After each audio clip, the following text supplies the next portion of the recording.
Peace, family.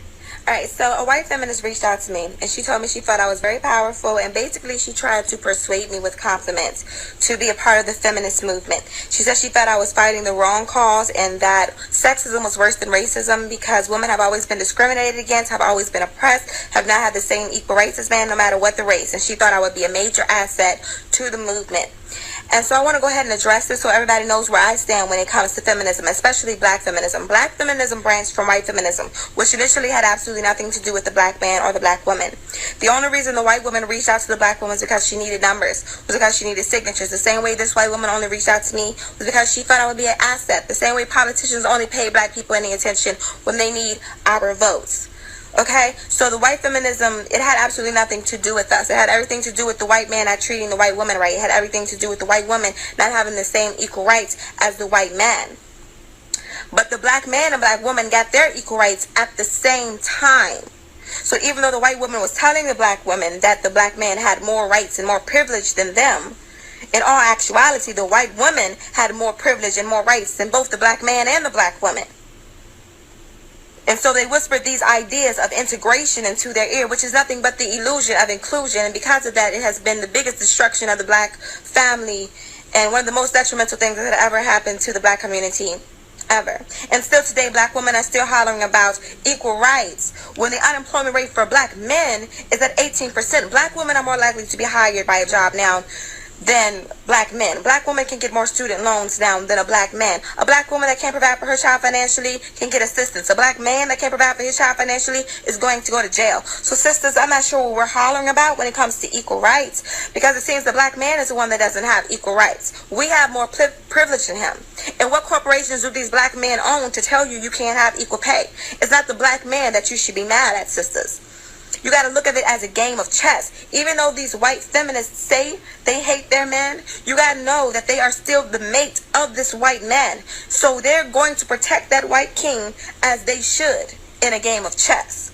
You should be protecting your black king. But see, they have infiltrated the black community by getting the black woman to turn her back on the black man. The welfare program is a perfect example, which tells us, sisters, that if you need help or want help from the white man, you have to turn your back on the black man. You have to give up the black man. If you want to live in these apartments, your children cannot have a father in the home. Also, think of another family structure that it brings about. Think of what it does to our career mothers.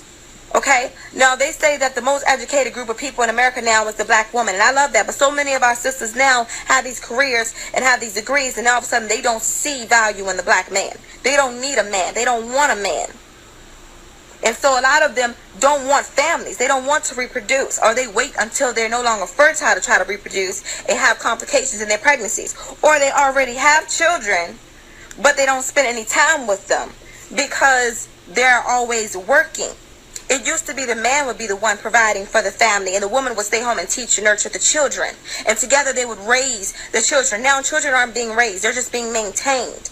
Putting a roof over their head, feeding them and clothing them, that's maintaining a child like a pet. That's not raising them. You understand? And so that is a really big issue when it comes to the black family. And all of that came about from this feminism shit. Another thing that this feminist thing has done is this Planned Parenthood thing. Planned Parenthood is formerly known as the Negro Project, and the founder of the Negro Project was a woman named Margaret Sanger, which was a racist woman that said black people are like human weeds that need to be exterminated. And now these Planned Parenthood clinics are concentrated in predominantly black urban areas, and the majority of the abortions done in America are done by black women. They say the number one killer of blacks is abortion. A lot of people would debate that and say you can't kill something that's not alive, but you are destroying a life that is growing inside of you. That is killing.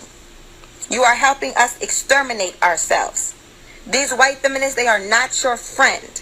They are the mate of these white men that want you gone. And think of also what it does to our children that are growing up without fathers in the home. Think of our daughters that don't have fathers, and so they go out here and they do everything they can to get male attention. A lot of times that brings them back into the welfare program as single mothers themselves. I'm not saying that's always the case, but it's too common for us to ignore. Also, think of our young brothers. I'm not even going to address homosexuality. Let's talk about those brothers whose mothers don't know how to discipline them correctly. They don't have fathers. They're not being taught any type of manhood either. And so they go into these schools. The teachers don't know what to do with them. So they throw them in special ed. And we all know special ed is nothing but a holding cell for black boys until they're old enough to go to jail. That's all that is. It is one of the most detrimental things that has ever happened to the black community, and I will not stand by it. One more thing that I want to address is this damn campaign that tells sisters, love your body regardless of what a man thinks. It ain't got nothing to do with the man, the way you treat your body. You understand? They praise and glorify obesity in the black community, but they don't do that in the white community, only in the black community. And now the leading causes of death for black women are diabetes, heart disease, stroke, and cancer. They tell you to love your body, love the skin you're in. Don't let no man make you not love your body. But they don't tell you to love yourself enough to eat right. They don't tell you to love yourself and have enough self-respect for yourself to not kill yourself by what you shoving down your throat. You get what I'm saying? These white feminists, they're not your friend. They're not your friend. And I do not stand by any of it. I refuse to turn my back on the black man to hold hands with some white chick. The war on our black man has been insane.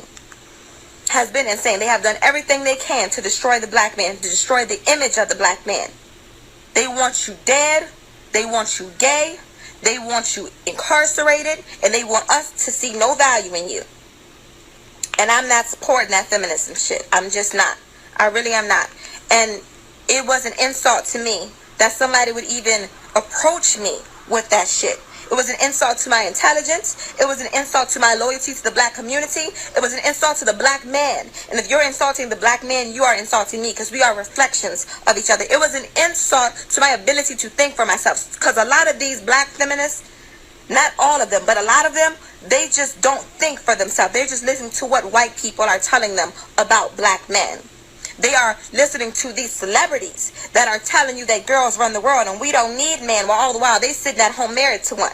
They're watching these television shows where all of these black women are single and yet they're successful. Yeah, I think for myself. I don't need this programming. It was an insult. It was an insult. So, yes, no, I would never ever be a feminist. I stand by the black man and I love my black man. And I would never ever turn my back on him. And that's pretty much all I have to say about that. Now you know where I stand with feminism. Hopefully nobody will ever ask me to be a part of that movement ever again.